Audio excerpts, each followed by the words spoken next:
स्नान के पश्चात महाराज श्री ने कहा, लल भी क्या महात्मा थी। न ढंग का वस्त्र, न रहने का कोई ठिकाना, न किसी से मेल मिलाप, हर समय अपनी मस्ती में मस्त। उन्मुक्त पंछी की भांति जंगलों में हरियाली ओढ़े एकांत में विहार करती रहती, बियाबानों में ध्यानस्थ रहती। कभी अकेले में खिलखिला उठती, तो कभी घंटों बैठी रोती रहती। उसका हृदय प्रभु विरह की धारदार छुरी से लहूलुहान था। संसारिक जीव जगत के जिन प्रलोभनों के पीछे दीवाने हैं, उन्हें उसने बेकार समझकर थूक दिया था। वह मीराबाई की तरह प्रेम दीवानी तथा सहजोबाई की तरह ज्ञानवान थी। उसमें कबीर का अक्खड़पन, तुकाराम की भावुकता एवं नाथ महापुरुषों के समान कड़क आत्म संयम था। काव्य उसके मुख से अनायास ही फूलों की तरह बरसता था। हृदय में कसक तथा जीवन में अनुशासन ही उसका व्यक्तित्व था। महापुरुष तो कई हो गए हैं, जिनमें लल का अपना एक अनूठा स्थान है। मैं चुपचाप लल के संबंध में महाराज श्री के उद्गार सुनता रहा। महाराज श्री ने फिर कहना आरंभ किया, लल ने अपनी सारी अकड़ को तोड़कर रख दिया। विपरीत परिस्थितियों के थपेड़ों ने उसके अभिमान को जड़ मूल से उखाड़ फेंका। बाहर की अकड़ टूटे बिना अंतर की यात्रा आरंभ भी कैसे हो सकती है। जगत से पांव उठेगा तभी अंतर प्रवेश संभव है। स्वयं का संयम तथा जागृत शक्ति की क्रियाशीलता, ये दो मुख्य बिंदु हैं जो अभिमान क्षय में सहायक होते हैं। लल को यह सभी कुछ प्राप्त था, किंतु उसकी इस प्राप्ति में उसका जन्म जन्मांतर का धैर्यपूर्ण सतत साधन कारण था। वह विरक्त अवस्था में रही हो अथवा सामान्य गृहिणी के रूप में, उसके अंतर में साधन की अटूट गुप्त धारा सदैव प्रवाहशील बनी रही। उसने चित्त का संतुलन तथा धीरज को अपने से कभी भी विलिग नहीं होने दिया, अपितु वह धैर्य स्वरूप ही हो चुकी थी। गुरु शक्ति के प्रति उसका समर्पण का भाव भी अखंड बना रहा। महाराज श्री के चित्त पर इस समय लल प्रेम का गहरा रंग छाया था।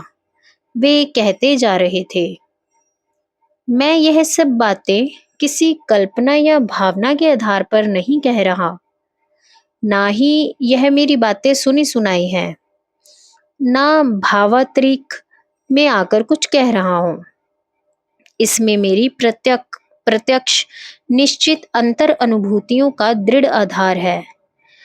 लल का कई जन्मों का वृतांत, घटनाएं एवं दृश्य अंतर में प्रत्यक्ष घटित होते हुए अनुभव हुए हैं। मैंने जो कुछ कहा वह लल से संबंधित साहित्य के पढ़ने से कभी भी प्राप्त नहीं हुआ। इस साहित्य ने रचनाकार केवल बुद्धिजीवी हैं, ना वह लल को ठीक तरह से समझ पाए तथा ना ही उसकी साधन पद्धति को ही जान पाए। किसी महापुरुष के अंतर में झांकने का दुरूह कार्य कोई साधक ही कर सकता है। मैंने कहा, जब लल को अपने गुरुदेव परमानंद तीर्थ महाराज से मिलना हुआ तो उसके पश्चात क्या हुआ। महाराज श्री, गुरु शिष्य मिलन का दृश्य अनूठा भावनात्मक होता है। वह भी तब जब दोनों कई जन्मों के पश्चात मिले हों।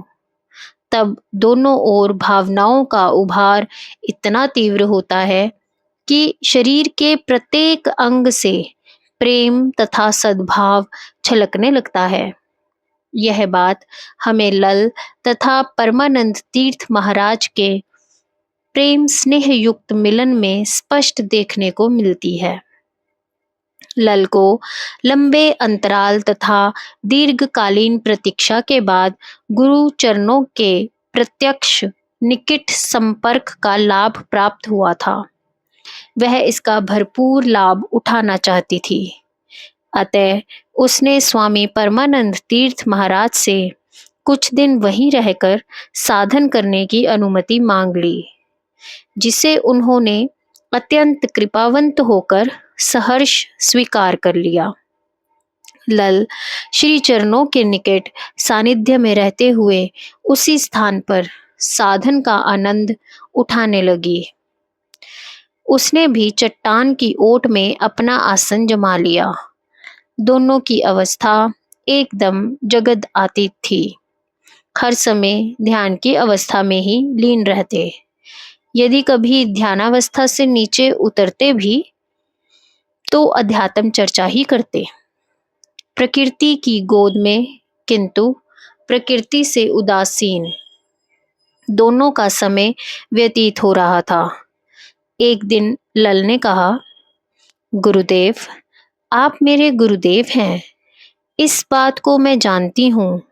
संसार की दृष्टि में तो मैं गुरु विहीन हूँ। क्या यह संभव नहीं कि एक बार फिर गुरु शिष्य संबंध की पुष्टि कर ली जाए, ताकि मैं भी किसी को यह कहने के योग्य हो सकूं कि आमुख मेरे गुरुदेव हैं। परमानंद तीर्थ जी महाराज, गुरु शिष्य संबंध संसार को दिखाने का विषय नहीं है, ना ही इसकी पुष्टि के लिए किसी के प्रमाण पत्र की आवश्यकता है। यह गुरु शिष्य दोनों का व्यक्तित्व विषय है। लोग किसके बारे में क्या सोचते हैं, यह भी महत्वहीन है। लोगों का काम है कुछ भी सोच लेना, अनुमान लगाना तथा अपनी बात को प्रचारित करना। तुम चाहे कुछ भी करो अथवा कुछ भी ना करो, लोग तो कुछ सोचेंगे ही तथा बातें भी बनाएंगे, क्योंकि यह उनका स्वभाव बन चुका है। यदि लोग तुम्हें गुरु विहीन कहते हैं, तो इससे तुम्हारी स्थिति में क्या अंतर आता है? तुम जो हो वही हो। ऐसा तो है नहीं कि लोगों के कहने मात्र से हम तुम्हारे गुरु नहीं रहे। किंतु फिर भी यदि इस जन्म में भी दीक्षा का व्यवहार निभाकर गुरु शिष्य संबंध के नवीनीकरण की इच्छा है, तो ऐसा ही सही। वैसे तुम्हारी शक्ति अंतर में जागृत होकर क्रियाशील है ही। यह दीक्षा व्यवहार मात्र होगी। हाँ, शक्ति की क्रियाशीलता को अनुशासित करने में अवश्य सहायक होगी। लल ने झरने पर स्नान किया, जंगल से एक फल तोड़ा तथा दीक्षा के लिए उपस्थित हो गई। फल के अतिरिक्त उसके पास हृदय के भाव रूपी पुष्प ही थे। परमानंद तीर्थ महाराज भी ऐसे गुरु थे जिन्हें हृदय के भाव के अतिरिक्त अन्य किसी भेंट की आवश्यकता ही नहीं थी। वैसे भी गुरु शिष्य संबंध भेंट की अधिकता तथा अत्य अल्पता पर आधारित भी नहीं है। आत्मिक तथा पारमार्थिक संबंध में भौतिक वस्तुओं का क्या महत्व? यद्यपि लल की दीक्षा व्यवहारिक मात्र अधिक थी, तथा फिर भी दीक्षा में गुरु को कुछ न कुछ प्रदान करते ही हैं। शिष्य झोली फैलाए बैठा होता है, उसे कृपा की वर्षा की प्रतीक्षा होती है। गुरु के द्वार से खाली हाथ कैसे लौट सकता है? जब परमानंद तीर्थ महाराज ने सस्नेह दृष्टिपात रूपी शक्तिपात किया, तो भगवती शक्ति ने अपना अलौकिक प्रभाव दिखाया। लल के अंतर में बाकी बचा क्षीण सा आवरण भी फट गया। उसे ऐसा लगा जैसे अकस्मात किसी अत्यंत ऊंची शिखर पर कूद गई हो। जगत के प्रति उसकी दृष्टि रूपांतरित हो उठी। इस प्रकार की दीक्षा के लिए शिष्य का पूर्णतया अधिकारी होना आवश्यक ही नहीं, अनिवार्य है, तथा गुरु का भी पूर्ण सामर्थ्यवान होना अपेक्षित है। ऐसी दीक्षा संसार में क्वचित ही देखने को मिलती है। यह शांभोपाय दीक्षा की अति उच्च स्थिति है। शारीरिक तथा मानसिक क्रियाओं का अवलोकन लल जन्म जन्मांतर से करती आ रही थी। कई प्रकार की अकल्पिता विभूतियां भी उसमें प्रकाशित हो चुकी थी। कई प्रकार के भावों, रसों तथा अंतर्दृश्यों का आनंद भी वह लेती आ रही थी। किंतु यह सब साध्य लक्ष्य नहीं है। अंतिम लक्ष्य से बहुत निम्न अवस्थाएं हैं, अर्थात सब साधन के ही अंतर्गत हैं, मार्ग के पड़ाव हैं। यह विभूतियां माया के अंतर्गत आत्मा की शक्तियां हैं। किंतु जब तक साधक का अंतिम क्षीण सा माया का आवरण भी नहीं उतर जाता, तब तक आत्मलाभ से अभी दूर ही है। लल का बस माया का पतला सा आवरण ही शेष था, जिसकी निवृत्ति का लल के पास कोई उपाय नहीं था। कृपा के अतिरिक्त इसकी निवृत्ति का दूसरा उपाय भी नहीं। इसीलिए वह मारी मारी गुरु की तलाश में पर्वत शिखरों, गिरी कंदराओं, एकांत जंगलों तथा अंधेरी घाटियों में भटकती फिरती थी। अंततः आज वह दिन आ गया था जब वह दीक्षा के लिए परमानंद तीर्थ महाराज के सामने उपस्थित थी।